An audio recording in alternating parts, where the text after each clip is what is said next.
Hey guys, how are ya?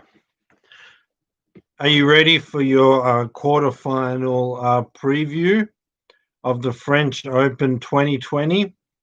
I'm here for you to discuss and to just go into the tactics and the details and who's going to win. I'm going to go through all four quarterfinals. I won't talk about the semifinals or who's going to win. I'm going to just go through the four quarterfinals today. And when they're over, I'll do a video of the two semifinals. And when that's over, I'll review the final. So I reviewed the full tournament through to the final and my French Open preview. So if you want to take a look, go for that. But then I'm going to do it in three videos: quarterfinals, semifinals, finals. Today, we're just talking about the quarterfinals only. I have one for the whole tournament and then the future ones, as I said. So let's get into it. The first quarterfinal, Diego Schwartzman and Dominic Thiem. Like a lot of people predict Thiem for this. They'll just think, well, he's won a Grand Slam. He's known as a clay quarter. He was in the French Open final 2 years. It's only been Nadal who beat him. He beat Djokovic at the French Open last year. So everybody will be just thinking like, Thiem should get it, but I'm actually going to go against that. I'm going to say this is a Diego Schwartzman's time. He beat in the Rome tournament. He beat Nadal. He went all the way through to, I think he was up about 3-love, 4-love. It was two breaks anyway over Djokovic in the Rome final. A lot of long juice games that he lost, but really pushing Djokovic, beating Nadal. Yes, it's Nadal's first match after a 7-month break, beating Nadal on clay, and to do it in straight sets. Then, as we look at his French Open form, he's went through his first 4 rounds and he's basically destroyed everyone. Like no one's even got past a 6-3. It's been 6-love, 6-1, 6-2, 6-3, straight sets, top of his level. You look at Thiem, yes, overall he would be better on clay than at the French Open usually. But like he won the US Open, had 2 weeks off in between the US and the French Opens. Then we get into the start of this Roland Garros French Open, and Thiem, like most of the matches, he looks on and off. Casper Ruud, he was like playing at a low level, and then Casper Ruud was nervous and giving it back, and then eventually got better and took it. Same against Cilic, critical moments, he just got by, but on and off again. Then we saw this match, Gaston, who's 230 in the world. Like, come on, he was up 2-sets-to-love. In the first 2 sets, to get up 2-sets-to-love, Thiem didn't play great. He's like, I'm trying to give it to you. Gaston, I'm trying to give it back. He wouldn't take it. So he got down 2-sets-to-love. Then as soon as Gaston lifted his level to a good level, he gets the third and fourth sets. We're in a fifth set. And then, yes, Thiem did play one good set in the fifth set. But still, he's on and off. He's not playing at a full level. And playing against Schwartzman is destroying everybody. Like 6-1, 6-2, 6-3. It won every single set, dominating. Beat Nadal at Rome. Got up 2 breaks in the first set against Djokovic in Rome. Thiem is clearly not at his best. So I'm going to say Diego Schwartzman is going to win this one. It could either be 4 or 5 sets, but I'm going to give it to him in 4 close sets. Okay. Then the next one, Nadal versus Jannik Sinner. I mean, some people think he has a chance. I say no. I say his first quarterfinal, he's nervous. He's going to be playing Nadal, center court, Philippe Chatrier. At the French Open where Nadal's won it 12 times. What could be a big moment? Going on the French Open center court against Nadal quarterfinals. You're 19 years old. He's probably going to be nervous. He won't play his best. I say he hits with a lot of power but makes a lot of mistakes and hits the ball out and goes for too much on his shots, errors and stuff like that. Still probably plays a decent 5, 6 out of 10 level, possibly up to 7. But against Nadal at the French Open, that won't cut it, not even enough to win a set. There'll probably be 3 straight sets to Nadal, but they'll be close sets.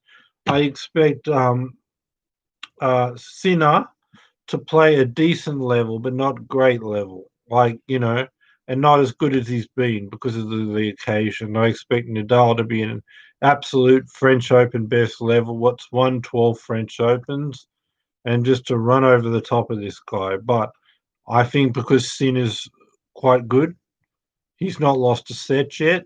It won't be a rout. It'll be 3 close sets, but straight sets to Nadal regardless. And Sinner's going to be sort of going for too much, making too many errors. Nadal won't be making errors. Nadal will be moving him left and right, not letting him stand still and use the power.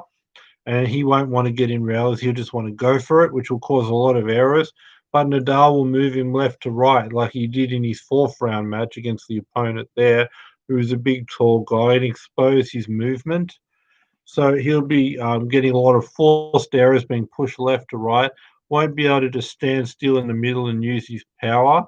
And because he is so keen to end the point and not get in a rally and the nerves, he'll be going for too much and making errors. But he'll still play probably a 6 out of 10 game. But against Nadal, the French Open's not going to cut it. But it will make a straight sets loss in 3 close sets. I'll give him that. Then for tomorrow, the third quarterfinal, we don't know what's third and fourth because we don't even know the order of play for tomorrow.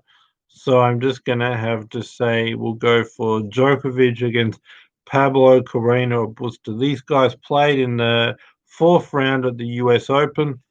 The incident where Nadal hit the ball boy, or no, the linesman, the woman, and got disqualified. So they're going to have a rematch. At the moment, Pablo Carreño Busta was up 6-5 serving for the set to win at 7-5.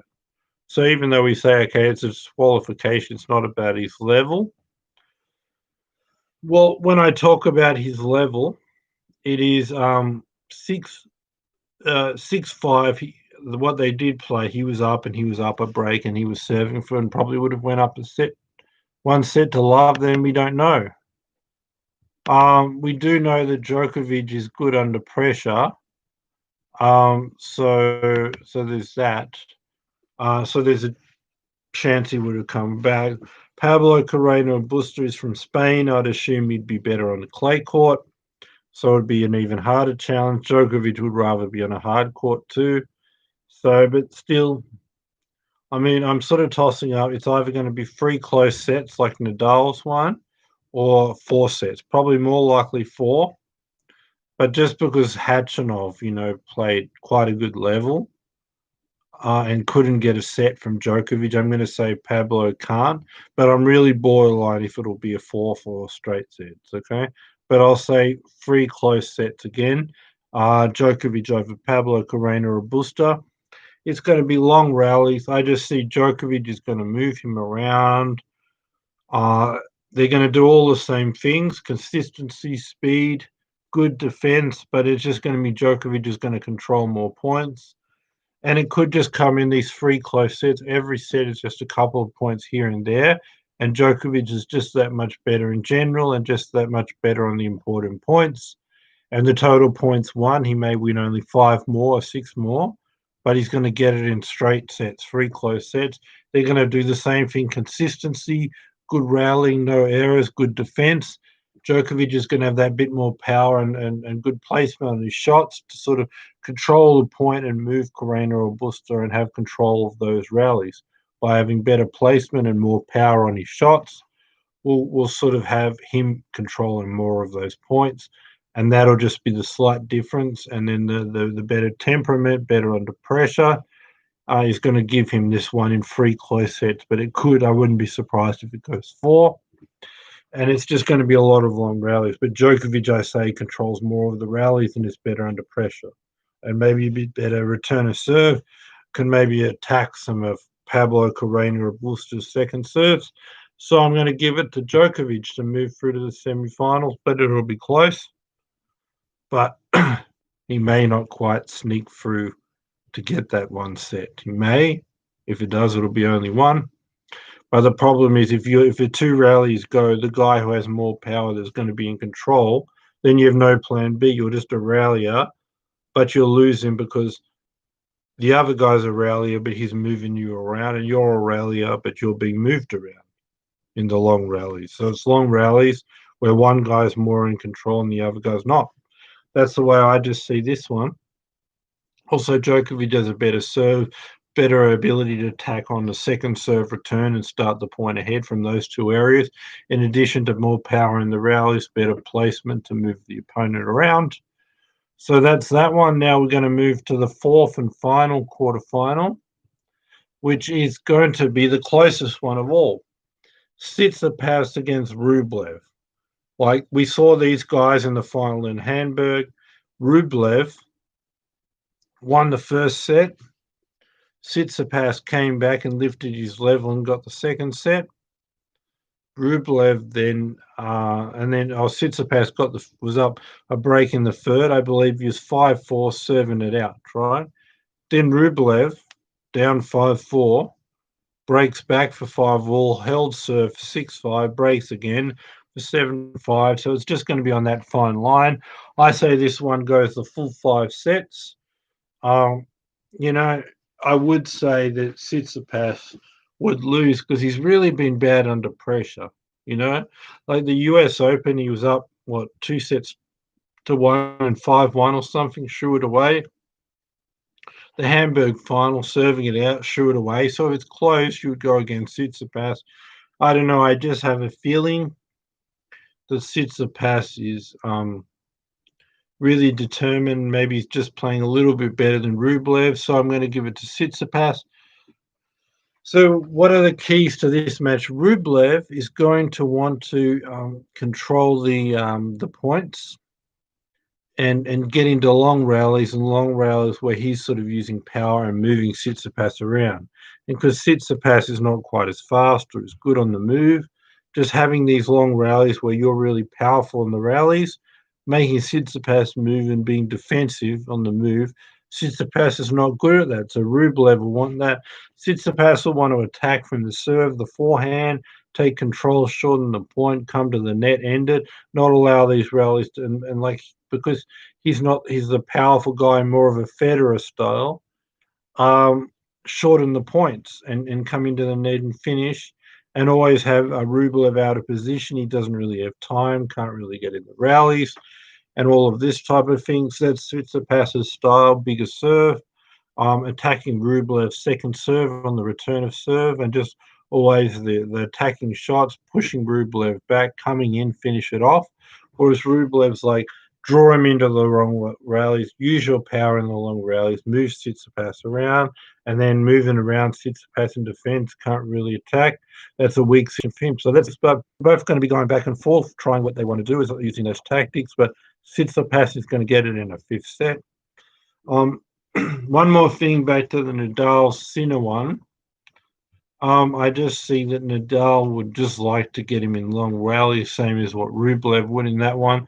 Move him around with the forehand, expose his movement, and avoid the fact that Sinner won't want to be in rallies. He'll want to control of his power and overpower him, serve and powerful shots, and stop Nadal getting to rallies, take his time away. So Nadal, you want to get him in rallies, move him around. Sinner, you want to go for it and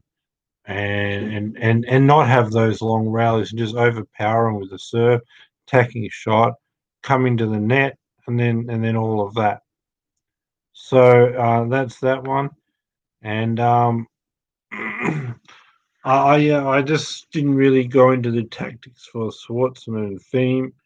For me, really, they're both ralliers on that one, and both really consistent. Both have great speed. Both have great fitness.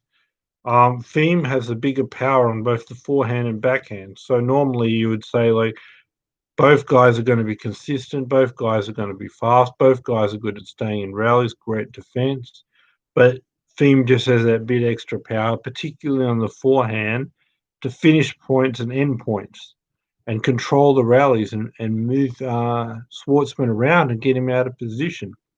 So usually I would go with him. I would go with Thiem on clay. But I just think Schwartzman's just playing so well. And I think what it could come down to is Schwartzman, amazing defense, the slow clay court. Thiem may lose patience and hit 1, 2, 3, 4 hairs and then go for too much, even off the back end sometime. And this consistency, playing this power game, trying to hit it so hard to get through this slow clay court and Schwartzman's speed and great defense, and having to go for too much to win the point. I think on the level he's playing right now, and Schwartzman's speed and the slow court, that's likely to happen. So Thiem hitting one shot, great, another shot, great, another three amazing shots that should have been winning. The point's still going, and then going for too much. And Schwartzman may be trying to move him around too. But I think the combination of slow court, Schwartzman speed, Thiem will probably go for too much, and then that level that he's doing that's a bit in and out, Schwartzman won't be in and out. He'll be at a high level the whole game. He won't have a game or two really where he'll make errors or anything like that. So I just think it's going to come down to that, and Schwartzman's going to get it. So those are my sort of predictions and my analysis for all the 4 French Open quarterfinals. So if I have it right, my next video when I talk about the semi-final, I'll be talking about Djokovic and Tsitsipas and Nadal and Schwartzman. I think the controversial pick I have is Schwartzman winning, but I just think Schwartzman is on fire. He's killing everyone, and Thiem is in and out. All his matches he won in straight sets. I was watching saying, Thiem's off. Why aren't you taking advantage? But they were off too.